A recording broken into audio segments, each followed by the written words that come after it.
చెప్పండి. ఏంది అసలు ఈ భూమి ఇష్యూ రాష్ట్రాన్ని అంతా కదిలిస్తా ఉంది.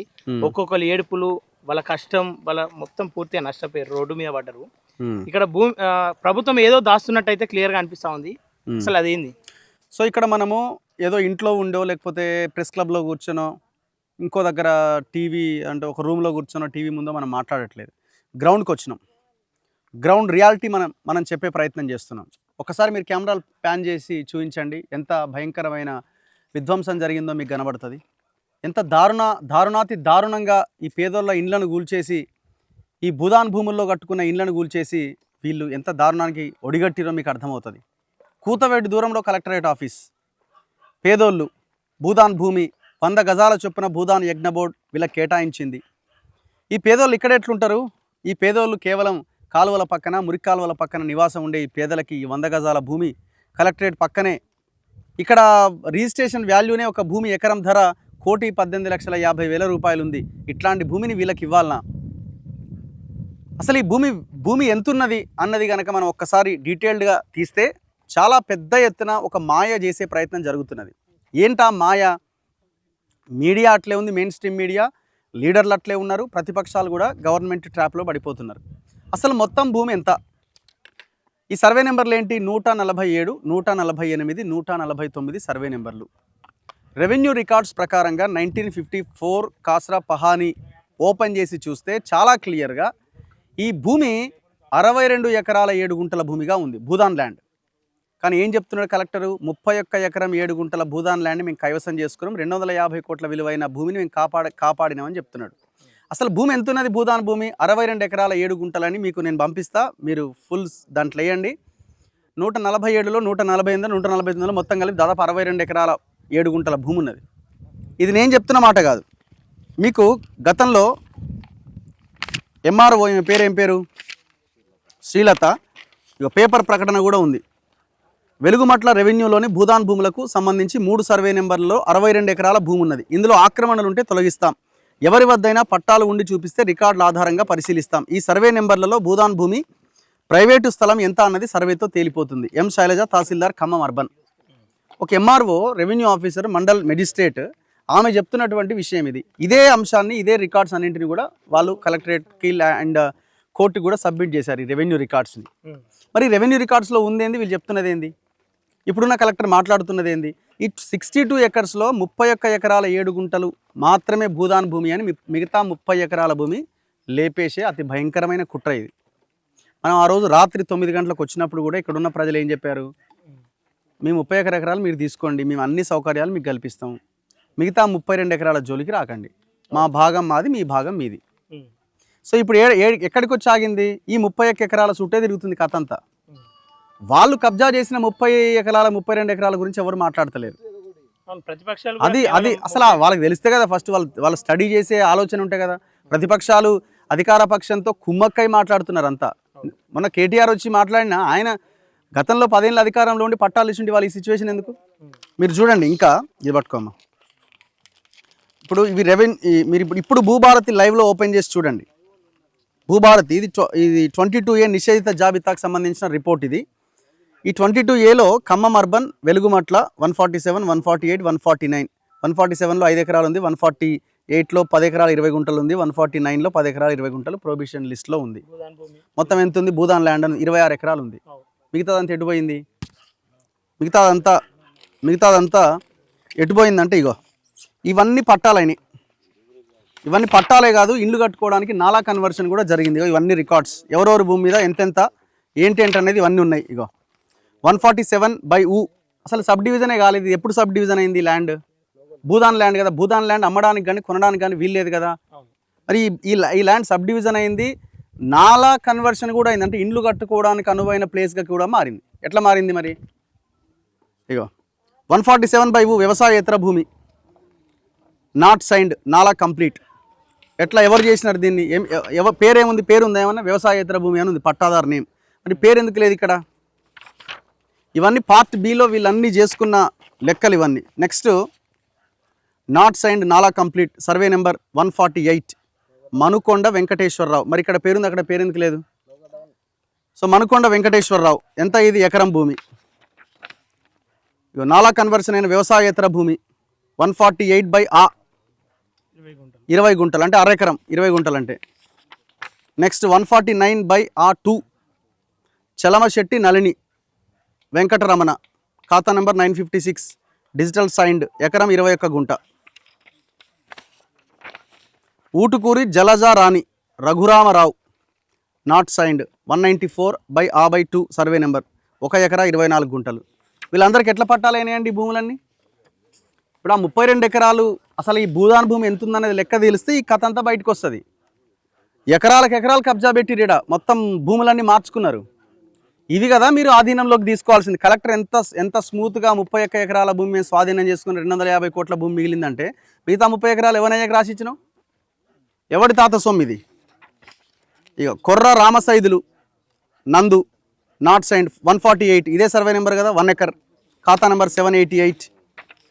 నంబూరి జానకి రామయ్య ఖాతా number 120 Venkaiah 147/E not signed. Ego Bhoodan land status 1 acre. Passbook number not available. ఇంకా పాస్బుక్ జనరేట్ కాలేదు వీళ్ళకి. ఎట్లా దీన్ని మార్చి పడేసినారు? ఎట్లా పట్టా చేసినారు ఈ 1 ఎకర్ని? ఇక్కడ ల్యాండ్ స్టేటస్ ఏం కనిపిస్తుంది? భూదాన్ ల్యాండ్ అని ఉంది కదా. ఇది భూభారతిలో ఇవాళ ఓపెన్ చేసి చూసిన తీసిన డాక్యుమెంట్ జిరాక్స్ ఇది. ఇగో ప్రింట్ రేవంత్ రెడ్డి ఫోటో, ఇటు పొంగులేటి శ్రీనివాసరెడ్డి బాంబుల రెడ్డి ఫోటో ఇది. నెక్స్ట్ నంబూరి జానకి రామయ్య వెంకయ్య ఖాతా number 120 not assigned Bhoodan land 147 survey number ఇది. ఈడ ఎకరం భూమి ఇది కూడా పట్టా చేసుకున్నారు. 2 ఎకరాల భూమి ఇది not assigned Bhoodan land. Suroju Nagamani Ganesh 726 ఖాతా నెంబర్. ఇవి అన్నీ కనబడతలేవు వీళ్ళకి ఆన్ రికార్డ్. ఇవాళ భూభారతి ఓపెన్ చేసినా ఇవన్నీ వస్తాయి మీకు. మీరు కొట్టి చూడండి. దుండేటి రామకోటిరెడ్డి అయ్యప్ప ఖాతా number 103 148 survey number not assigned Bhoodan land. Aadhaar available. EKYC కూడా కంప్లీట్ అయిపోయిందట. ఇక పాస్బుక్ కూడా ఇష్యూ అయిపోయింది. పాస్బుక్ నెంబర్ ఎట్లా పాస్బుక్ ఇష్యూ అయింది? ఇక్కడ మీరు ల్యాండ్ స్టేటస్ భూదాన్ ల్యాండ్ అని ఉంది కదా. వీళ్ళు ఏమంటున్నారంటే మిగతా 32 ఎకరాలు పట్టా ల్యాండ్ అంటున్నారు. మరి రెవెన్యూ రికార్డ్స్ ఏం చెప్తున్నాయి? భూదాన్ ల్యాండ్ అని చెప్తున్నాయి కదా. తహసీల్దార్ చెప్తున్నారు కదా 62 ఎకరాల భూదాన్ ల్యాండ్ ఉందని. మరి ఎక్కడో మార్క్ చేసి చూపించండి. ఇవే పట్టాలని నమ్ముతాం. ఇక్కడ land status Bhoodan land Dundeti Satyanarayana Reddy Appireddy ఖాతా number 104 148 survey number. Daggula Nagamani Venkateswarlu ఖాతా నెంబర్ 643 149/లూ survey number not assigned Bhoodan land. ఇక పాస్బుక్ కూడా ఇష్యూ అయిపోయింది. ఎట్లయిందండి? ఏ లెక్కలైంది చెప్పండి? బోనాల అంబాప్రసాద్ లక్ష్మీనారాయణ. ఈ లక్ష్మీనారాయణ పేరు మీద ఎకరాలకు ఎకరాలు ఉంది. ఎకరం 20 గుంటలు 149/రూ. ఇది అగ్రికల్చర్ ల్యాండ్. పాస్బుక్ ఉన్నది. పాటిబండ్ల సీతాకుమారి పాస్బుక్ జనరేట్ అయిపోయింది. Not assigned Bhoodan land. Land status వచ్చి 20 గుంటలు అంటే అరెకరం. ఇక ఇట్లన్నీ ఆదిరాజు ఉషారాణి 30 గుంటలు not assigned Bhoodan land 148 survey number. Aadhaar not available అట. బోనాల లక్ష్మీనారాయణ నర్సయ్య అగ్రికల్చర్ ల్యాండ్ 2 ఎకరాలు. నేచర్ ఆఫ్ ల్యాండ్ పట్టా అంటున్నారు ఇక్కడ. ఇది కూడా అగ్రికల్చర్ ల్యాండ్. బోనాల లక్ష్మీనారాయణ సర్వే నెంబర్ ఎంత? 148. 148లో మీరు మొత్తం భూదాన్ ల్యాండే కదా. 3 సర్వే నెంబర్లు. ఇక బోనాల లక్ష్మీనారాయణ ఎకరం. బోనాల లక్ష్మీనారాయణ 2 ఎకరాలు 148 సర్వే నెంబర్. బోనాల రామకృష్ణ 2 ఎకరాలు 149 సర్వే నెంబర్. పట్టా అంటున్నారు దీన్ని. బోనాల రామకృష్ణ 149 సర్వే నెంబర్. సరే ఇప్పుడు ఇవి మీరు కరెక్ట్ ఇవి పట్టాలి అని అంటే మీరు సర్వే చేసి తేల్చండి అంటున్నాం. అందుకే ఏది భూదాను ఏది పట్టా ల్యాండ్ ఎవరి పట్టా ల్యాండ్ అని మొత్తం సర్వే చేసి తేల్చండి. ఇప్పుడు ఎంఆర్ఓ ఆ రోజు సర్వే చేద్దామన్నారు కదా. మరి ఏం సర్వే చేసినారు ఇప్పటివరకు? బోనాల అంబాప్రసాద్ అట లక్ష్మీనారాయణ సనాఫ్ కొడుకున్నట్టుంది. ఎకరం 20 గుంటలు agriculture land 147 survey number. So ఇవన్నీ డాక్యుమెంట్స్ కదా. ఇవన్నీ లీగల్ ఇవే కదా. భూభారతి ఓపెన్ చేస్తే ఇవి ఉన్నాయే కదా. మరి ఇప్పుడు ప్రొహిబిటెడ్ లిస్ట్లో ఉండాలి కదా భూదాన్ ల్యాండ్ అంతా. 31 ఎకరా అని చెప్తున్నారు కదా. 26 ఎకరాలే ఉంది ఏందల్లా దాని లిస్ట్లో. మిగతా భూమి ఎటుపోయింది? మిగతాది ఆల్మోస్ట్ మొత్తం 62లో 26 ఎకరాలు మాత్రమే అక్కడ చూపిస్తున్నారు. మిగతాది మొత్తం నాకి పడేసినారు. ఇప్పుడు ఈ గుడిసెలు ఇల్లు వేసుకున్న వాళ్ళ నోట్లో మట్టి కొట్టారు. అని బొంద ఇస్తాడు. పక్కా ఏం లేదు ఏం లేదు. ఎక్కడో వాళ్ళ ఊర్లలో ఇప్పుడు ఇందిరా మిల్లు ఎంతమందికి ఇచ్చినారు? డబుల్ బెడ్రూమ్ ఇల్లు ఎంతమందికి ఇచ్చినారు? అంతా ఫేక్ అది. వాళ్ళు ఇక్కడి నుంచి వాళ్ళు వెళ్ళిపోవడానికి చేసే ప్రయత్నం తప్ప ఇందులో ఇంకొకటి లేదు. జనాలు ఆ ట్రాప్లో పడద్దు. మంత్రులు కాదు, ముఖ్యమంత్రి ప్రకటించినా ఈ ముఖ్యమంత్రి ఇచ్చిన హామీలు ప్రకటనలు ఎంతవరకు వచ్చినాయి అవి ఆలోచించాలి కదా మనం. ప్రధానంగా వీటి విషయంలో మీరు ఏం చెప్తారు? ఇప్పుడు ఇవన్నీ నేను అదే అంటే ఇప్పుడు ఇవే కరెక్ట్ అని, సరే మీరే కరెక్ట్ అని అనుకుందాం. కొద్దిసేపు సర్వే చేయండి కదా, సర్వే చేసి భూమి ఎంతో తేల్చండి. 31 ఎకరాలే భూదాన్ ల్యాండ్ అని ఎట్లా చెప్తున్నారు? రెవెన్యూ రికార్డ్స్ మరి ఎందుకు నాదే తప్పు కావచ్చు, రెవెన్యూ రికార్డ్స్ ఎందుకు 62 ఎకరాలు చెప్తున్నాయి? 32 ఎకరాలు మాకు ఇచ్చేరి, మీది 32 ఎకరాలు మీరు ఉంచుకోండి అని ప్రజల ముందు ఎందుకు ఆ డిమాండ్ మీరు పెట్టిరు, రిక్వెస్ట్ ఎందుకు పెట్టిరు? ఆర్డీఓని రాత్రికి రాత్రి ఎందుకు ట్రాన్స్ఫర్ చేసిర్రు? కలెక్టర్ ఎందుకు హైకోర్టు ఆర్డర్ ఉందంటున్నా? హైకోర్టు ఆర్డర్ లేదు. హైకోర్టు ఆర్డర్ ఏం చెప్పిందంటే high court CCLA authority, CCLA will take the decision అని చెప్పింది. So CCLA Lokesh Kumar IAS, ఆయన ఎవరు చెప్తుంటాడు? రెవెన్యూ మంత్రి చెప్తుంటాడు, ముఖ్యమంత్రి చెప్తుంటాడు. సో ముఖ్యమంత్రి చెప్పిండు, రెవెన్యూ మంత్రి పొంగులేడి చెప్పిండు, తుమ్మల చెప్పిండు, ఆర్డర్ ఇచ్చిండు. ఇంకోటి ఏమంటుండు? CCLA ఇచ్చిన ఆర్డర్లో వీళ్ళకి ఇచ్చినటువంటి పట్టాలు ఏవైతే భూదాన్ యజ్ఞ బోర్డుకు సంబంధించిన పేపర్స్ ఉన్నాయో అవన్నీ ఎక్కడా కూడా లేవు అని మాకు తెలిసిందే అంటున్నాడు. భూదాన్ యజ్ఞ బోర్డు ఇచ్చినటువంటి పేపర్లు లేపేసిరు ఎప్పుడో. భూదాన్ యజ్ఞ బోర్డు ఇప్పుడు లేదు. అవన్నీ కూడా CCLAకి బదలాయించేటప్పుడు డాక్యుమెంట్స్ అన్నీ అప్పుడే లేపేసిరు, చాలా డాక్యుమెంట్స్. ఇప్పుడు మీరు RTI పెట్టినా ఈ భూదాన్ భూమి వీళ్ళకి ఇచ్చిరా అని డాక్యుమెంట్ పెట్టినా మా దగ్గర డాక్యుమెంట్స్ లేవనే చెప్తారు. తెలంగాణ ఇది ఒకటే ఇష్యూ కాదు, చాలా చోట్ల MRO ఆఫీస్ తగలబడ్డాయి, FSL ఆఫీసు తగలబడ్డాయి. ఎందుకు తగలబడుతున్నాయి? మొత్తం ఫైల్స్ మాయం చేసేది. మేము ఒకసారి వనపర్తికి వెళ్ళినాం, అక్కడ ఒక మండల్లో మొత్తం ఫైల్స్ అన్నీ తగలబడ్డాయి. ఆడ ఉన్న పాత మంత్రి నిరంజన్ రెడ్డి చేసిన వ్యవహారం అది. ఇప్పుడు వీటన్నిటికీ మార్పు. కూకట్పల్లి MRO ఆఫీస్ తగలబడ్డది, 100 అనే సర్వే నెంబరు, దాని భూములు మొత్తం ఖతం చేయడానికి. దాదాపు ఎకరం అక్కడ 100 నుంచి 150 కోట్ల ప్రాపర్టీ, అది ఎకరమే 350 ఎకరాలు ఉంది. దానికోసం మొత్తం MRO ఆఫీస్ తగలబెట్టి ఫైల్స్ అన్ని ఖతం చేశారు. ఇది తెలంగాణలో జరుగుతున్నది. ఇది లీడర్లంతా భూముల మీద పడ్డారు, మనం అర్థం చేసుకోవాలా. ఇంత ఓపెన్ ఈ డాక్యుమెంట్స్ అన్ని ఉన్నాయి, ప్రతిపక్షాలు వచ్చేదో కేవలం వాళ్ళకి తెలిస్తే కదా. ఫస్ట్ ప్రతిపక్షాలు తెలుసుకోవాలని ఆలోచన ఎక్కడిది? ఇంట్లో నాకేమైనా వాటా వస్తుందేమని వాళ్ళు చూస్తున్నారు, సింపుల్. అంతకుమించి ఇక్కడ ఏం లేదు. ఇప్పుడు అపోజిషన్ పార్టీస్ అనేవి ఉంటే JCBలు రాగానే వాళ్ళంతా పెద్ద మూమెంట్, పెద్ద యుద్ధం చేయాలి. BRS 10 ఏళ్ళ అధికారంలో ఉన్నప్పుడే వీళ్ళకి పట్టాలు ఇచ్చుంటే వాళ్ళ పరిస్థితి వచ్చేది కాదు. ఇప్పుడు ఈయన అడుక్కోవాల్సిన పరిస్థితి మనకు వచ్చేది కాదు. ఈయన ఏదన్నా చేస్తాడేమంటే ఈ దరిద్రుడు మొత్తం ఆగం చేసిండు. పబ్లిక్ని ఎట్లా పెట్టి ఇక్కడికి వెళ్ళి ఖాళీ చేయించారు, అయిపోయింది అంతే. పట్నం నుండి కూడా గ్రామాలకు పంపించే ప్రయత్నం చేస్తా ఉన్నారు. దీనికి ఏంది పరిష్కారం? అంటే ఇది పరిష్కారం ఏం లేదు. పోరాటం చేస్తే ఈ ల్యాండ్ ఏమన్నా మిగిలే అవకాశం ఉంది, లేకపోతే అక్కడోటి ఇక్కడోటి ఏదో తాయిలాలు ఇచ్చి చల్లబరిచే ప్రయత్నమే జరుగుతుంది. అందరూ వస్తున్నారు పోతున్నారు, మాకు మీ వల్ల ఏం ఉపయోగం అనేది రావు. ఎట్లా అందరూ ఇంతకుముందు బాధితులు కూడా అందరూ వస్తున్నారు, మనం అడుగుతున్నారు, పోతున్నారు, భరోసా ఇచ్చినట్టు చేస్తున్నట్టు పోతున్నారు, కానీ మాకు 4 రోజుల నుండి ఏం న్యాయం జరుగుతుంది అంటారు. న్యాయము అన్ని పార్టీలు కలిసి, సంఘాలు కలిసి చేయాలి. ఎవ్వరు కూడా ఇక్కడ ట్రాన్స్పరెంట్గా చిత్తశుద్ధితో ఉన్న భవిష్యత్ ప్రణాళిక ఉండాలని మేము కోరుకుంటున్నాము. లీగల్గా ప్రజా ఉద్యమాలు నిర్మాణం చేసి దీన్ని ముందుకు తీసుకెళ్లాల్సిన అవసరం ఉంది. చాలా విలువైన భూమి ఇది. ప్రజలు పాపం వాళ్ళు కష్టపడి ఒక్కొక్క ఇల్లు చూస్తుంటే ఎంత ఘోరం అండి. ఇల్లు కట్టి చూడు, పెళ్లి చేసి చూడు అంటారు కదా. ఇల్లు కట్టుకున్న ఇల్లుని కూలగొడుతుంటే వాళ్ళు కలర్లు వేసుకున్నారు, టైల్స్ వేసుకున్నారు, ఫ్యాన్లు పెట్టుకున్నారు, ఏసీ మన ఫ్రిడ్జ్లు తెచ్చుకున్నారు, వాషింగ్ మిషన్లు తెచ్చుకున్నారు, టీవీలు పెట్టుకున్నారు. ఉన్న పలంగా రాత్రికి రాత్రి వచ్చి మీరు ఇల్లు కూలగొడితే ఎంత ఘోరంగా ఉంటుంది. ఒక్కరోజు రేవంత్ రెడ్డి ఎండకు నిలబడి 1 గంట సేపు ఉండగలుగుతాడా? తుమ్మల నాగేశ్వరరావు ఉంటాడా? ఈ ఎండకు నిలబడతాడా? దెబ్బకు చస్తాడు ఎండసెగలేసి. సో మరి ఈ పేద ప్రజల్ని 4 రోజులుగా ఎండలో తిప్పుతున్నారు కదా అన్యాయంగా. ఈ పాపం ఊరికే పోదు కదా. మీకు కూడా ఇది ఈ ఉసురు ఖచ్చితంగా తగలాల్సిందే, తగులుతుంది కూడా ఖచ్చితంగా. మేమేమంటామంటే సార్ అదంతా పొలిటికల్ లీడర్లు వాళ్ళు మాట్లాడుకుంటారు, మేము ఒకటే అంటున్నాం, ఈ 62 ఎకరాల భూమి లెక్క తేలాలి. ఇది 31 ఎకరం కాదు, ఇది 62 ఎకరాలు. ఒకవేళ మాదే తప్పని మీరు భావిస్తే ఇమీడియట్గా సర్వే చేయండి, సర్వే చేసి లెక్కలు తేల్చండి. ఈ భూదాన్ భూమి టోటల్గా పేదలకే ఇవ్వాలి. ఇప్పుడు ఈ 148, 147, 149 సర్వే నెంబర్లో ఇట్లాంటి కార్లు ఉన్న వాళ్ళకి, బిల్డింగ్లు ఉన్న వాళ్ళకి, ఇట్లాంటి అగ్రకుల నాయకులకి, ప్రజలకి ఎట్లా ఈ భూములు వీళ్ళ చేతికి వచ్చినాయి? ఇవి పట్టాలని ఎట్లా చెప్తారు? మొత్తం మార్చుకుంటారు దొంగలంతా. మొత్తం పహానీలు, పేపర్లన్నీ దిద్ది వీటిని పట్టాల కింద మార్చేసుకున్నారు. దీనికి కలెక్టర్ ఆన్సర్ చేయాలా? మంత్రులు ప్రెస్ మీట్లో మాట్లాడుతూ మేము ఇప్పుడు మొదలుపెట్టింది కాదు, గత ప్రభుత్వం మొదలుపెట్టింది, మేము క్లియర్ చేసామని చెప్పి చెప్తాను. గత ప్రభుత్వం దొంగ, నువ్వు దొంగవే, ఒప్పుకో. మరి నేను దొంగనే, నేను ఇంతే చేస్తాను ఒప్పుకుంటే ప్రజలు డిసైడ్ చేస్తారు నేనేం చేయాలన్నది. ఇది అంతేందుకు ముగ్గురు మంత్రులు అంబేద్కర్ భవన్కి రండి, మీకు దమ్ము ధైర్యం ఉంటే వాళ్ళకి భరోసా ఇచ్చే ప్రయత్నం చేయండి. మేము ప్రజలు సెక్యూరిటీగా ఉంటారు. ఆ ధైర్యం ఉందా మీకు? పొంగులేటి రాగలుగుతాడా అక్కడికి?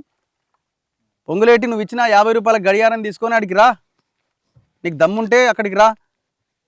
వస్తాడా? వచ్చే అవకాశం ఉందా? తుమ్మల నాగేశ్వరరావు వస్తాడా? కనీసం ప్రెస్ మీట్ కూడా పెట్టలేకపోతున్నాడు తుమ్మల నాగేశ్వరరావు.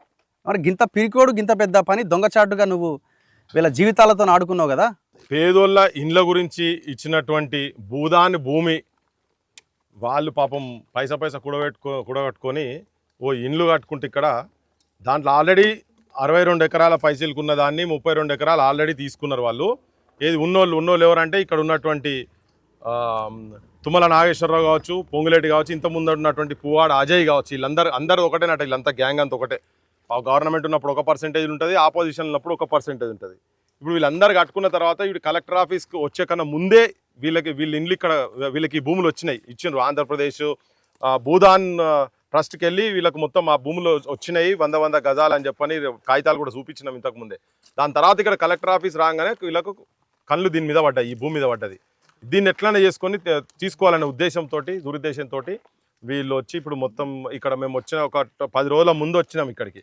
వచ్చి ఇదంతా చూసి ఇదంతా మొత్తం ఇష్యూ గట్టిగా చేయాలి. దీన్ని రౌండ్ టేబుల్గా ఇక్కడ పెట్టి పెద్ద వాళ్ళని అందరూ ఇక్కడ పిలిచి మేధావులను ఈ ప్రభుత్వం మీద ఒత్తిడి ఎట్లా చేయాలని ఇక్కడ హైదరాబాద్లో మేమంతా ప్లాన్ చేస్తూ ఉంటే ఈ లోపల ఏదో జరగబోతుందని 15,000 మందిని ఇక్కడ పోలీసు వాళ్ళని తీసుకొచ్చి దొంగలు అరవై చెప్పినాం. దొంగలేక ఎప్పుడు వస్తారో లేదో వీళ్ళు బిక్కుమని బతున్నారు వీళ్ళని అంటే అనుకున్నట్టుగానే పొద్దుగాల వాళ్ళ నిద్ర లేవకముందే వచ్చి ఉన్న పరంగా వాళ్ళ పిల్లల పుస్తకాలని కానీ, ఆడుకునే బొమ్మలని కానీ, బోళ్ళు కానీ, సామాన్లు కానీ, బట్టలు కానీ ఏం తీసుకొనియకుండా ఆఖరికి వాళ్ళు ఎట్లున్నారో అట్లా గుంజుకొని పోయి అవతల వరేసి ఇండ్లు మొత్తం నీలమట్టం చేశారు. ఇది ఒక యుద్ధ వాతావరణం తలపెట్టే లెక్క ఉన్నది ఇక్కడ మొత్తం. దీని అంతటికి మొత్తం బాధ్యత ఇక్కడ ఉన్నటువంటి 3 మంత్రులు, తర్వాత ముఖ్యమంత్రి రజాకార్ రేవంత్ నాయుడు.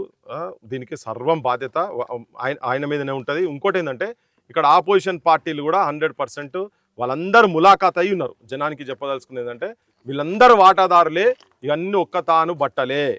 అది బీజేపీ కానీ, కాంగ్రెస్ కానీ, ఈవెన్ కమ్యూనిస్టులు కూడా. ఇప్పుడు నేను చెప్తున్నా మళ్ళీ చెప్పేది ఏంటంటే ఇప్పుడు నిన్న కేటీఆర్ వచ్చిపోయింది ఇక్కడికి. కేటీఆర్ వచ్చిపోయి మన ఆయన చెప్పిండు మన ఆయన చెప్పి నువ్వు పోయి చెప్పురా భరోసా అయ్యి మనం మళ్ళీ రాగానే ఆయన వస్తారట 3 ఏళ్ళ తర్వాత. అప్పటివరకు బతుకుంటాడో సత్తురు మనకి ఎరకలే కానీ సావాలని కోరుకుంటలేను. కానీ ఆయన వచ్చినాకనట మేము మొత్తం వచ్చినాక చేస్తాం ఉన్న రోజులు అయితే చేయలే ఆయన.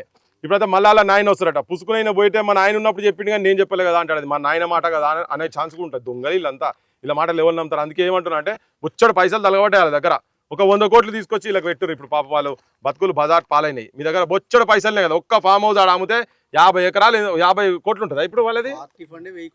పార్టీ ఫండ్ 1300 1500 కోట్లు ఉన్నది. కాలు ఒక్క ఫామ్ హౌస్ అమ్మితే ఎకరం ఒక వడ్డీ అది. ఇప్పుడు వాళ్ళకు ఉన్న ఫామ్ హౌస్ ఒక్క ఎకరం అమ్మితే 50 కోట్లు కదా. ఒక్క 2 ఎకరాలు అమ్ముర్రి నాయన. మీకు అంతా వీళ్ళ మీద ప్రేమ ఉంటే వచ్చి ఒక 2 ఎకరాలు అమ్మి వచ్చి వీళ్ళకి ఆ పైసలు ఇచ్చి ఇక్కడ ఇల్లు కట్టిరి. వచ్చినాక మళ్ళీ కట్టిస్తావా, వచ్చినాక అది నీది నువ్వు తీసుకో. అప్పటిదాకానే ఇది ఉంటుంది. అంటే నేను చెప్పేది అంటే అన్ని రాజకీయ పార్టీలు కలిసి ఉన్నాయని చెప్పేందుకు. రేవంత్ రెడ్డి ఇంత దుర్మార్గం చేస్తుంటే నీ ఎమ్మెల్యేలు అందరిని తీసుకుపోయి ఇప్పుడు వాళ్ళని ఆడ పెట్టిండు కదా.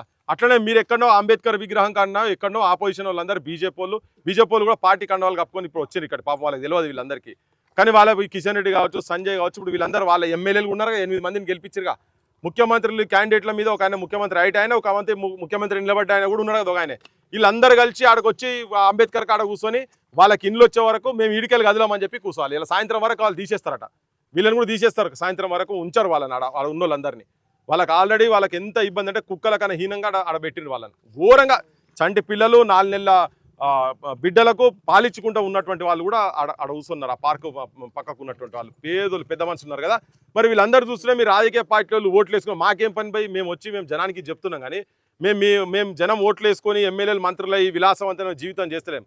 మాకు అడుగడుగు వీళ్ళతో యుద్ధం జరుగుతున్నది. మాకు రోజుకో దగ్గరికి పూటకో కష్టం. ఎప్పుడు ఎవడొచ్చి అరెస్ట్ చేస్తాడో ఏందో ఇవన్నీ ఉన్నా కానీ మేము వచ్చి చూపిస్తున్నాం. ఎందుకంటే ఒక ఆమె చెప్పిందాడ, అయ్యా మీరు అన్ని తీసుకొని పోతున్నారు కానీ మా ఏం వస్తలేవు కదా అని. ఇవి మేము అన్నీ వచ్చేటి ఛానల్ ఇవన్నీ వాళ్ళందరూ కట్ చేస్తున్నారు, అసలు వేస్తలేరు వాళ్ళని. ఇవన్నీ వేస్తారు, ఏం మాట్లాడినా అవన్నీ వేస్తారని చెప్పి మేమందరం కలిసికట్టుగా ఇక్కడికి వచ్చినాం. ఈ రాజకీయ పార్టీలు మొత్తం అందరూ ఒకటే ఉన్నారు. వాళ్ళ బాధ్యత ఏంటంటే వాళ్ళు ఆడ పోయి ఇమ్మీడియట్గా అంబేద్కర్ స్టాచ్యూ దగ్గర ఇక్కడ అంబేద్కర్ కాబట్టి ఇక్కడ ధర్నాలు చేయండి.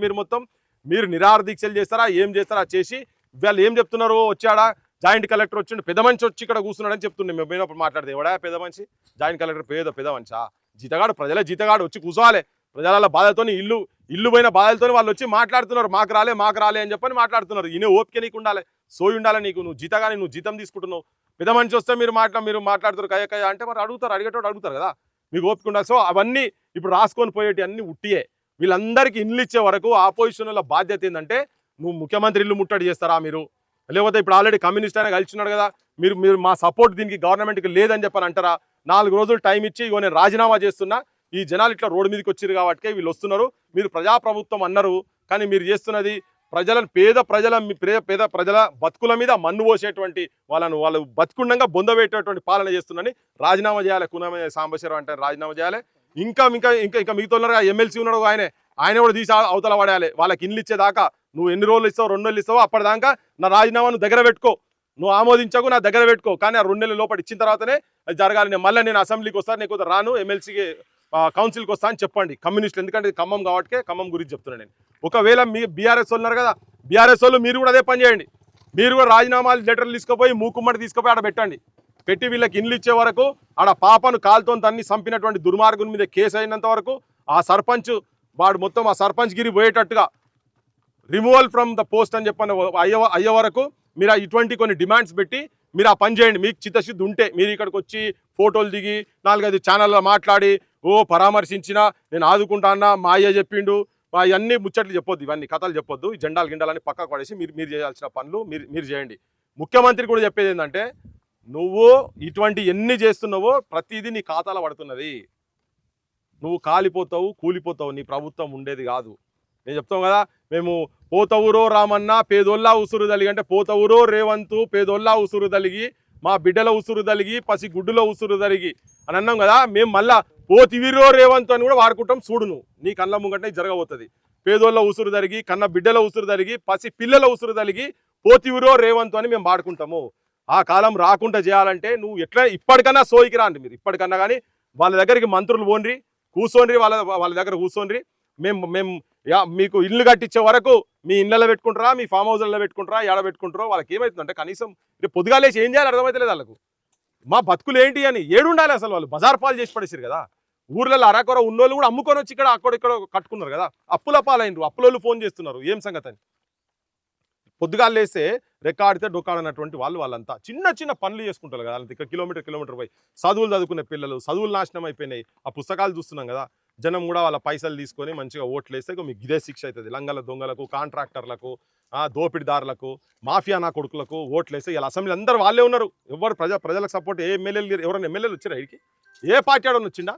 ఎవ్వరు రాడు. ఎందుకంటే మీరు దొంగల కేసు. వాళ్ళు కూడా ఏమనుకుంటారు, ప్రజలే ఉన్నారా భయ్, కుక్కకు పొక్కేసినట్టు 500 బదులు 1000 ఎత్తే అయిపోయాక అంతే. ఏమున్నది, ఒక సీసా అనేది 2 సీసాలు పంపుతాం అంతే. అది కూడా దొంగ వాళ్ళు వాడు పంపేది.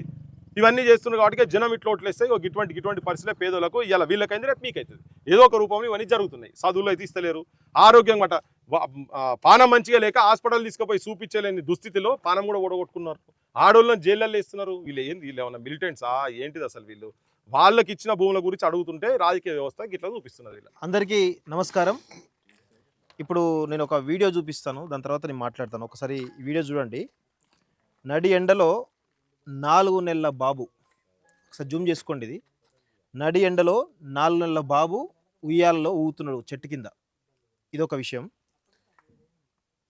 ఇంకొక 6 నెలల బాబు, 6 నెలల పాప తల్లి అదే ప్లేస్లో నడి బజార్లో రోడ్ల మీద ఉన్నది. ఇక్కడ ఇగో బాబు చూడండి ఇక్కడ. ఆ తర్వాత ఇగో పిల్ల తల్లి. విచిత్రాది విషయం ఏంటంటే 7 గంటల తర్వాత వాళ్ళు పడుకుందామంటే దోమలతోటి ఆ చిన్న బాబు 4 నెలల బాబు దోమలు కుడితే, ఒకసారి మీరు క్లియర్గా జూమ్ చేసుకుంటే ఆ దద్దులు కనబడతాయి. ఇక్కడ చూడండి, దద్దులు ఇట్లా ఈ బాబుకు ముఖం మీద, కాళ్ళ దగ్గర, చేతుల దగ్గర దద్దులు ఉన్నాయి. ఇవి ఇప్పుడే జస్ట్ మేము ఇక్కడికి వచ్చే ముందు వాళ్ళ పరామర్శించడానికి వెళ్ళినప్పుడు తీసుకున్నటువంటి విజువల్స్వి. సో ఇలా చాలా ఉన్నాయి. ఇది 1 కాదు 2 కాదు, ఎందుకంటే మీకు చిన్నవి మాత్రం 2 మాత్రం చూపించిన. ఇవి చూసిన తర్వాత కూడా మనిషి అన్నవాడు, మానవత్వం ఉన్నవాడు ఎవడైనా సరే కరగాల్సిందే. వీళ్ళను చూసైనా సరే పాలకులు మారాలి. నిజంగా ఎకరాల భూములు సరిపోవని చెప్పేసి పొంగులేటి శ్రీనివాసరెడ్డికి ఖమ్మం పక్కన పెడితే హైదరాబాద్లోనే వందల వేల ఎకరాలు దోచుకు తింటా ఉన్నాడు. రాఘవ కన్స్ట్రక్షన్స్ పేరిట 40 అంతస్తులు 50 అంతస్తు కడుతూ ఈరోజు వేల లక్షల కోట్ల రూపాయలు సంపాదిస్తున్నాడు. అవి సరిపోవు అని చెప్పేసి ఈరోజు ఈ వెలుగు మట్లలో 800 పేద కుటుంబాలకు సంబంధించినటువంటి జీవితాలను రక్త పిశాచులాగా వాళ్ళ రక్తాన్ని తాగుతూ ఉన్నారు పొంగులేటి శ్రీనివాసరెడ్డి మరియు తుమ్మల నాగేశ్వరరావు. మేము ఆ రోజు ఈ ఇల్లులో కూలుస్తున్నారు అని చెప్పేసి హైదరాబాద్ నుంచి బయలుదేరి ఇక్కడికి వస్తుంటే మార్గ మధ్యలో మమ్మల్ని అరెస్ట్ చేసినప్పుడు దీనికి కారణమైనటువంటి వారు ఎవరైతే ఉన్నారో తుమ్మల పొంగులేటి దీనికి కారణము. ఎందుకంటే వాళ్ళు ఇక్కడ మినిస్టర్స్ కదా, వాళ్ళ బాధ్యతలు వహించాలి కదా, వాళ్ళకి తెలియకుండా ఇక్కడ జరగదు కదా. అలా క్లియర్గా పొంగులేటి శ్రీనివాసరెడ్డి కలెక్టర్తో మాట్లాడుతున్నటువంటి సందర్భం కూడా పాషం యాదవ్ చెప్పడం జరిగింది కదా. సో ఇలాంటి చెప్పిన క్రమంలో మా మీద కూడా దుష్ప్రచారం చేసే ప్రయత్నం చేశారు. ఈరోజు మేము చెప్తా ఉన్నాం, సరే మా మీద 100 కుక్కలు మరుగుతాయి, మేము ఆ కుక్కల గురించి పట్టించుకోం, కానీ ఈరోజు ఈ చిన్న పిల్లలు చూసిరు కదా, చిన్న పిల్లల బాధలు మీకు కనబడతలేవా? వాళ్ళ 4 రోజుల నుంచి ఇంత ఎండాకాలంలో నడి ఎండలో తిండి లేక తికాన్ లేక చిన్న పిల్లలు ఇబ్బంది పడతా ఉన్నారు. వాళ్ళు చచ్చిపోతే పరిస్థితి. ఇంకొక విషయం కూడా అవతల ఎస్ఆర్ గార్డెన్స్ అని చెప్పేసి 120 ఎకరాలు 150 ఎకరాలు. ఇంకొక విషయం ఏంటంటే విచిత్రాది విషయం ఏంటంటే ఇక్కడ ఒకసారి వాచ్ తీసుకోండి, అక్కడ వాచ్ ఉంటాయి కదా, ఒకసారి వాచ్ అని చెప్తాను, ఇక్కడ ఉంటాయి కదా. ఇగో తన కూతురు పెళ్లికి గిఫ్ట్ అని ఇచ్చిండు కదా 50 రూపాయల వాచ్. ఇది కూతురు పెళ్లికి ఎంత ఖర్చు అయింది తెలుసా? 250 కోట్ల రూపాయలు ఖర్చు అయింది అక్షరాల. కూతురు పెళ్లి కోసం ఒక బ్రిడ్జ్ కట్టినట, బ్రిడ్జ్కే 40-50 కోట్ల రూపాయలు అనేట. సో ఇంత అంటే నీ కూతురు పెళ్లి కోసం ఒక బ్రిడ్జ్ కడితే 50 కోట్ల రూపాయలు ఖర్చు అయిందని మన గతంలో విన్నాం. కూతురు పెళ్లి కోసం 250 కోట్ల రూపాయలు ఖర్చు చేసి చెప్పేసి విన్నాం. ఎక్కడెక్కడి నుంచో కిలోమీటర్ల మేర తిండి పెట్టినావు, పెద్ద ఫ్లైట్లు బుక్ చేసినావు, హోటల్ బుక్ చేసినావు, నీ దాన్ని ఏమంటారు పందిరికైంది అట 1 కోటి రూపాయల ఖర్చు, ఫోటోగ్రాఫర్లకైనా 1 కోటి రూపాయల ఖర్చు. ఈ పేదవాళ్ళు పుస్తె తాళ్ళు వాళ్ళ పుస్తెల తాళ్ళను తాకట్టు పెట్టి కూలీ పనులు చేసుకునేటువంటి రోజుకు 500-600 కూలీలతోటి వాళ్ళకి వచ్చేటు కూలీ డబ్బులతోటి 100 రూపాయలు 200 రూపాయలు రోజు చిట్టీలు వేసుకొని దాచుకున్న డబ్బులతోటి చిన్న గూడు కట్టుకుంటే ఈరోజు కర్కశంగా మానవత్వం లేకుండా ఈరోజు వాళ్ళ జీవితాలన్నిటి 800 కుటుంబాల జీవితాలు రోడ్డుపాలు చేశారు. నేను ఒక చిన్న 7 సంవత్సరాల 10 సంవత్సరాల బాబుతో మాట్లాడి 4వ తరగతి చదువుతున్నట. బాబు నీ పేరేం పేరు అని చెప్పేసి అంటే ఒక వినిత ఏదో పేరు చెప్పిండు. ఏంది పరిస్థితి అంటే, సార్ పొద్దున్న లేవంగానే మేము నిద్ర లేవంగానే మమ్మల్ని బయటికి తోసేసిర్రు, మా బుక్ లెక్కను అర్థమైతలేదు, మేము ఏం చదువుకోవాలని అర్థమైతలేదు, 4వ తరగతి 5వ తరగతి ఎగ్జామ్స్ ఉన్నాయి, మా టీచర్లు కొడతారు కావచ్చు అని భయపడుతున్నాడు. నీ భవిష్యత్ ఏందిరా బిడ్డ అని చెప్పేసి అడిగితే నేను ఆర్మీ జవాన్ అయి ఈ దేశాన్ని కాపాడుతా అన్నాడు. ఆర్మీ జవాన్ అయి ఈ దేశాన్ని కాపాడుతా, రేవంత్ రెడ్డి గారు నాకు ఇల్లు ఇవ్వండి, నేను ఆర్మీ జవాన్ అయి దేశాన్ని కాపాడుతా అన్నాడు. నేను ఆ విజువల్ కూడా నేను చూపిస్తాను మీకు. ఎంత ప్రతి ఒక్కరిని కదిలించా కానీ ఆవేదన ఎంత దారుణంగా అంటే, చిన్న పిల్లలు కూడా ఎంత వాళ్ళు అంత మెచ్యూరిటీ ఉందని నేను అనుకోలే, కానీ వాళ్ళు కూడా అంటే ఒక ఆవేదన నుంచి అంటే వాళ్ళు ఈ బాధలు కష్టాలు ఇవన్నీ చూసిన తర్వాత వాళ్ళకు కూడా ఆవేశం వస్తూ ఉంది. అలాంటి భావి భారతాన్ని మనం నిర్మించాల్సింది పోయి ఈరోజు వాళ్ళను ఎంత ఆవేదన గురి చేస్తా ఉన్నాం.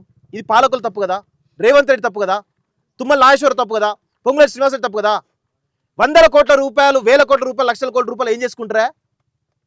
మీ బొంద మీద పోసుకుంటారా? చచ్చిన తర్వాత మీ బొంద మొత్తం బంగారంతో కట్టుకుంటారా? కేసీఆర్ అట్లా వేసి నాశనమైండు, మీరు కూడా అట్లా వేసి నాశనం అవుతారా? ఎంత దుర్మార్గం.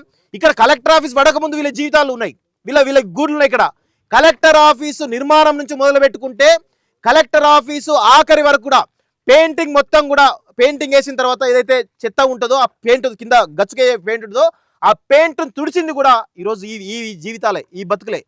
ఇలాంటి బతుకులను ఇక్కడ కలెక్టర్స్ వచ్చిన తర్వాత భూముల రేట్లు పెరిగినాయని చెప్పేసి ఎంత దుర్మార్గంగా వివరించి ఇక్కడ చుట్టుపక్కలంతా కూడా ఎవరి భూములు అండి? పొంగులేటి శ్రీనివాసరెడ్డికి అట 100 ఎకరాల భూములు ఉంటాయట, పువ్వాడ అజయ్కి 100 ఎకరాల భూములు ఉంటాయట, ఆ తుమ్మల నాగేశ్వరకు ఉంటాయట, ఆడవాడు ఇంకా మువ్వా విజయబాబు అట వానికి ఉంటాయట. మొత్తం వాళ్ళ సామాజిక వర్గం సంబంధించిన వాళ్ళకు ఈ చుట్టుపక్కల 60 ఎకరాల చుట్టుపక్కల భూములన్నీ కూడా వాళ్ళకి ఉంటాయట. ఈ 60 ఎకరాల భూమి పేదలకు ఉంటే ఆ భూముల రేట్లు పోతాయి. గతంలో కేసీఆర్ హయాంలో 1,00,000 ఉండే ఇప్పుడు 5 కోట్లు 1,00,000 కోటిన్నర ఉండే ఇప్పుడు 5 కోట్లు వలుకుతా ఉంది. భూమి రేటు విల్లాల రేట్లు తగ్గుతాయి, భూముల రేట్లు తగ్గుతాయి. సో మనకు ఇబ్బంది అవుతుందని చెప్పేసి ఈ పేదవాళ్ళ జీవితాలను నాశనం చేశారు. అవన్నీ ఏమైనా సొక్కంపూస భూములు అంటే ప్రభుత్వ భూములు, అటవీ భూములను కబ్జా చేసిరు వీళ్ళందరూ కూడా. అవేం వీళ్ళ భూములు కావు, వీళ్ళ కష్టాతీతం కాదు అవి. ఎంత దుర్మార్గం అంటే కలెక్టర్ చెప్తున్నాడు. ఈరోజు నేను వచ్చేటప్పుడు విన్నాం కలెక్టర్ ఇంటర్వ్యూస్ ఉంటే 31 ఎకరాలు మాత్రమే భూదాన భూమి అన్నాడు. దాని విలువ ఎంత అంటే 250 కోట్లు అని చెప్పేసి ఆయన చెప్తున్నాడు కదా. 250 కోట్ల భూమిని కాపాడినామని చెప్పేసి గల్లా ఎగరే చెప్తున్నాడు ఎవరు? కలెక్టర్. అదే ఈ పేదవాళ్ళ జీవితాలను రోడ్డున పాలే చేసినా కూడా చెప్తే బాగుండేదేమో. అది కూడా చెప్తే అయిపోవు కదా నీ నోటితోటి. నువ్వు ఒక బడుగు బలహీన వర్గాల నుంచి వచ్చని చెప్పేసి గతంలో నేను నిన్న ఇంటర్వ్యూలో, కానీ నిజంగా నీకు కూడా మానవత్వం లేదని అర్థమైపోయింది. నీకు కూడా ఈ రాజకీయ నాయకుల ఒత్తిడి మేరకే ఇది చేసినామని చెప్పేసి అర్థమైపోయింది. వాళ్ళు చెప్తా ఉన్నారు బాధితులు, ఆ కలెక్టర్ ఆఫీస్ కిటికీల నుంచి చూస్తూ మా ఇండ్లను కూల్చేసిండు కలెక్టర్ అని చెప్పేసి చెప్పారు వాళ్ళంతా కూడా. 31 ఎకరాలు కాదు, ఇది 62 ఎకరాలు అని చెప్పేసి క్లియర్గా పహానీలలో అన్ని డాక్యుమెంట్స్లో కూడా ఉండడం జరిగింది. విచిత్రం ఏంటంటే భూదాన యజ్ఞ బోర్డు చైర్మన్ రాజేందర్ రెడ్డి ఆయనే 2-3 సార్లు ఇక్కడికి విజిట్ చేసి అమ్మ మీరు జాగ్రత్తగా ఉండండి, రాజకీయ నాయకులు ఎట్లైనా మారుస్తారు మాటలు అని చెప్పేసి జాగ్రత్తలు చెప్పిపోయినటువంటి భూదాన యజ్ఞ బోర్డు చైర్మన్ ఈరోజు ఇగో వాళ్ళు ఇచ్చినటువంటి ప్రొసీడింగ్సే చాలా క్లియర్గా చూడండి. భూదాన బోర్డు ఇచ్చినటువంటి ఆంధ్రప్రదేశ్ రాష్ట్రం ఉన్నప్పుడు 2014 ఏప్రిల్ ఇచ్చినటువంటి ప్రొసీడింగ్స్ ఇవి. లేఅవుట్తో సహా ఇవ్వడం జరిగింది. లేఅవుట్తో సహా ఇగో లేఅవుట్ చేసి ఇవ్వడం జరిగింది. 100 గజాల చొప్పున ప్లాట్ నెంబర్తో సహా పేర్లతో సహా ఇచ్చిర్రు. ఇలాంటి భూమిని ఈ పట్టా భూములను రెవెన్యూ డిపార్ట్మెంట్ వీళ్ళకి పట్టాలు ఇవ్వాలి. రెవెన్యూ డిపార్ట్మెంట్ చాలా దుర్మార్గంగా వ్యవహరించి ఇవ్వకుండా చాలా వీళ్ళని అన్ని రకాలుగా ఇబ్బంది పెట్టింది. బీఆర్ఎస్ గవర్నమెంట్లో కూల్చివేతలు స్టార్ట్ చేసిరు. అప్పుడు ప్రజలు తిరగబడితే వెనకడుగు వేసిరు. తర్వాత కాంగ్రెస్ ప్రభుత్వం అప్పుడు ఎవరున్నారు? 2023 7వ నెల కూల్చివేసిన సమయంలో తుమ్మల నాగేశ్వరరావు బీఆర్ఎస్లో ఉన్నాడు, పొంగులేటి శ్రీనివాసరెడ్డి బీఆర్ఎస్లో ఉన్నాడు, పువ్వాడ అజయ్ బీఆర్ఎస్లో ఉన్నాడు, మువ్వా విజయ్ బాబు బీఆర్ఎస్లో ఉన్నాడు. వీళ్ళంతా ఎవరైతే ఈ కబ్జాదారులు ఎవరైతున్నారో వాళ్ళందరూ కూడా బీఆర్ఎస్లోనే ఉన్నారు. ఇప్పుడు కాంగ్రెస్ ప్రభుత్వం వచ్చిన తర్వాత తుమ్మల నాగేశ్వరరావు కాంగ్రెస్లోకి వస్తాడు, పొంగులేటి శ్రీనివాసరెడ్డి కాంగ్రెస్కి వస్తాడు, మువ్వా విజయ్ బాబు కాంగ్రెస్కి వస్తాడు. మిగతా ఈ కబ్జాదారులు ఎవరైతే ఉన్నారో కమ్మ సామాజిక వర్గాలందరూ కూడా ఈరోజు ఈ యొక్క కాంగ్రెస్ పార్టీలోకి వచ్చేసి ఆనాడు బీఆర్ఎస్ ప్రభుత్వంలో ప్రారంభమైనటువంటి కూల్చివేతలను గత సంవత్సర కాలంగా వీళ్లకు కరెంట్ ఇవ్వకుండా, నీళ్ళు ఇవ్వకుండా, రోడ్లు వేయకుండా అనేక రకాలుగా ఇబ్బందులు పెడుతూ వీళ్ళకు పాములతోటి తేళ్లతోటి కొన్నిసార్లు చనిపోయే సందర్భాలు ఉన్నాయట. అలాంటి పరిస్థితుల్లో సంవత్సర కాలం నుంచి వీళ్ళను వేధింపులకు గురి చేస్తూ చివరికి 2-3 సార్లు వందలాది పోలీసులతో ఇక్కడ రావడం జరిగింది ఈ ప్రభుత్వం వచ్చిన తర్వాత. చివరగా ఇది రాష్ట్ర వ్యాప్తంగా ఉద్యమం అవుతుంది, మళ్ళీ ప్రభుత్వం మీద ప్రెజర్ అవుతుందని చెప్పేసి అకారణంగా అర్ధాంతరంగా పొద్దున వచ్చేసి కూల్చివేసినటువంటి ఘటన ఎంత దుర్మార్గం. కనీసం టైం కూడా ఇవ్వలేదు. చాలామంది పేదల ఇళ్లలో వాళ్ళ సగం బట్టలు సగం సర్టిఫికేట్లు కూడా ఉన్నాయట. ఇంకా చాలా మా సర్టిఫికేట్ కూడా అక్కడ ఉన్నాయి, సర్టిఫికేట్ కూడా తీసుకొని ఇవ్వలేదు పోలీసులు అని చెప్పేసి దుర్మార్గంగా చెప్తా ఉన్నారు. పాపం చాలా దయనీయంగా చెప్తా ఉన్నారు. సో ఇది మంచి పద్ధతి కాదు. ప్రజాపాలన అంటూ పేద ప్రజలను రోడ్డున పాలు చేసేటువంటి పాలన చేస్తున్నారు. హైదరాబాద్లో హైడ్రా నుంచి మొదలుపెట్టుకుంటే ఖమ్మంలో వెలుగుమట్ల వరకు కూడా ఈరోజు మొత్తం తెలంగాణ అంతటా కూడా ఎక్కడైతే పేద ప్రజలు తమ గూడు కోసం ఉండడానికి, తమ కుటుంబాన్ని వెలదీసుకోవడానికి చిన్న చిన్న ఇల్లు కట్టుకున్నారో వాళ్ళను కూల్చేసే ప్రయత్నం చేస్తున్నారు. అదే మేము అడిగినాం, వాసవి చెరువులో ఇల్లు కట్టాడు ఏం చేసినావు? అనురాగ్ యూనివర్సిటీ ప్రభుత్వ భూమిలో కబ్జాలు కట్టేసి ఈరోజు యూనివర్సిటీ కట్టాడు ఏం చేసినావు? తూములను మొత్తం కూడా కూల్చేసి అక్కడ బ్రిడ్జిలు కట్టేసి ఏం చేసినా అడుగుతున్నాం. ఈరోజు ఓవైసీ సంబంధించిన కాలేజీలు చెరువులో ఉన్నాయి ఏం చేసినా అడుగుతున్నాం. మొన్న మేము శ్రీ ఆదిత్య వ్యాంటేజ్కి వెళ్ళినాం భారీ నిర్మాణాలకు, అక్కడ కూడా మూసిలో కదులుతున్నాం ఏం చేసినా మేము అడుగుతున్నాం. ఇలా చెప్పుకుంటూ పోతే వందలాది నిర్మాణాలు కార్పొరేట్ల శక్తులు ఏవైతున్నాయో వాళ్ళ కనుసన్నల్లో ఈరోజు రేవంత్ రెడ్డి బందీ అయిపోయిండు. వాళ్ళు ఇచ్చేటువంటి కోట్ల రూపాయలకు బందీ అయిపోయి వాళ్ళకేమో రాచబాట చేస్తున్నారు. పేదవాళ్ళనేమో రాక్షసులాగా పేదవాళ్ళపై పడి వాళ్ళ జీవితంలాగా చేస్తున్నారు. ఇంత దుర్మార్గమైనటువంటి పాలన ఎక్కడ కూడా ఇప్పటివరకు చూడలేదు మనం. పేదవాళ్ళను అసలు రోజుకు 500-600 కూలి చేసుకుని వాళ్ళ బతుకులను ఈరోజు చీకట్లు చేయడం జరిగింది. దయచేసి ఇప్పటికైనా ప్రభుత్వం మారాలి. రేవంత్ రెడ్డి ఇప్పటికైనా నువ్వు మారకపోతే మాత్రం ఖచ్చితంగా కేసీఆర్కు ఏ గతి అయితే పడుతుందో నీకు కూడా ఆ గతి పట్టక తప్పదు అని చెప్పేసి కూడా ఈరోజు మేము వార్నింగ్ ఇస్తాను. Thank you very much. జై తెలంగాణ. కూలగొట్టడాలు పేదల ప్రజల పేగుల మీద కవాతు జరిగిందో ఇది మీకు కొత్తగా అనిపించవచ్చు, కానీ గత దశాబ్ద కాలంగా ఖమ్మంలో ఇది ఒక సంప్రదాయంగా మారింది. ఇప్పుడు ఖమ్మంలో మమతా హాస్పిటల్ రోడ్డులో ఎన్ఎస్పి కాలం మీద పేదలు చాలామంది గుడిసెలు వేసుకొని బతుకుతుండే. అప్పుడు అది రిమోట్ ఏరియా ఉంది. తర్వాత అది డెవలప్ అయ్యి అక్కడ హాస్పిటల్ పడ్డప్పుడు కిలోమీటర్ దూరంలో గవర్నమెంట్ హాస్పిటల్ కిలోమీటర్ దూరం ఉన్నటువంటి ఆ ఎన్ఎస్పి కాలంలో ఉన్న భూముల మీద పేదలు గుడిసెలు కట్టుకుంటే అది డెవలప్ అయ్యాక వాటిని కూలగొట్టారు. కూలగొడితే పాపం వాళ్ళు ఏదైతే కమ్యూనిస్ట్ పార్టీలు అని చెప్పుకుంటున్న వాళ్ళకి ఏం మాట్లాడుకుంటే తీసుకుపోయి ఖమ్మం నడిబొడ్డుకి ఒక 30 కిలోమీటర్ దూరంలో వాళ్ళకి ఇండ్లు కేటాయించడం చెప్పి, అంటే ఎక్కడైతే వాళ్ళు ఇండ్లు కేటాయిస్తున్నారో ఆ ప్రాంతం చుట్టూ వాళ్ళు ముందు భూములు కొనుక్కొని ఒక ప్లాన్ ప్రకారం ఒక స్ట్రాటజికల్గా అక్కడ వాళ్ళకి కొన్ని ఇండ్లు కేటాయించి అక్కడ వదిలిపెట్టారు. దానికి ఏమైందంటే వాళ్ళకి మాకు ఇల్లు ఇచ్చింది ప్రభుత్వం అని చెప్పారు. వాళ్ళు పూర్తిగా మాకు ఇల్లు ఇచ్చిందనే విశ్వాసంతో వాళ్ళకి నమ్మిన బంట్లాగా వాళ్ళకి ఓట్ బ్యాంక్ లాగా తయారైపోరు. ఇక్కడ కూడా తర్వాత ఏమైందంటే గోళ్ళపాడి ఛానల్లో కూడా ఆ కాలువ పొడుగుతో ఉన్న పేదల ఇళ్ళను మొత్తం కూలగొట్టి ఇప్పుడు మీరు అంటే ఎస్ఆర్ గార్డెన్ పొడుగుతో వాళ్ళకి ఇళ్ళని కేటాయించడం జరిగింది. ఈ ఎస్ఆర్ గార్డెన్ ప్రక్కన మొత్తం ఇండ్లు అయినాయి. అవతల పక్కన ఏదైతే మన ఇందాక కొన్ని నాయకులు ఉన్నారో ఆ నాయకుల ఇండ్లు కూడా డెవలప్ అవుతుంది. నెక్స్ట్ స్ట్రాటజీ ఏంటంటే ఇక్కడ డెవలప్ కాకముందు ఇది డెవలప్ చేసుకున్నారు పేదలు. వీటిని పడగొట్టి ఇప్పుడు ఈ 10 మంది 20 మంది ఇళ్ళకి ఏదో వేల వరకు ఇండ్లు ఇచ్చామని చెప్పి దూర ప్రాంతం ఎక్కడో ఇస్తారు. ఆ ఇచ్చే కాడ ఏమైందంటే చుట్టుపక్కల ఈ గుత్త పెత్తందారులు ఇండ్లు భూములు కొంటారు. అక్కడ రియల్ ఎస్టేట్ డెవలప్ అయింది, ఇక్కడ గుత్త పెత్తందారులకు వెళ్ళిపోయింది. కాబట్టి ప్రభుత్వం ఇప్పటికైనా కళ్ళు తెరుచుకొని ఇప్పుడు ఏదైతే వచ్చి మేము హెల్ప్ చేస్తాం, మీ అందరికి ఇల్లు కట్టిస్తా ఉన్నారో ఇక్కడ వీళ్ళని కూలగొట్టక ముందే ఎంక్వైరీ చేసి ఒక కమిషన్ వేసి వీళ్ళకి ముందే ఇల్లు కట్టించి అక్కడ పంపించినట్టయితే న్యాయం చేసినట్టు అయ్యేది. కానీ కావాలని స్ట్రాటజికల్గా ఏదైతే మీడియా ఎక్స్పోజ్ చేస్తుందో వీళ్ళకి మౌలిక సదుపాయాలు కల్పించాల్సి వస్తుందని వీళ్ళని ఇందులోంచి అలగొట్టారు. ఇది దీని అనుకున్న ఎత్తుగడ.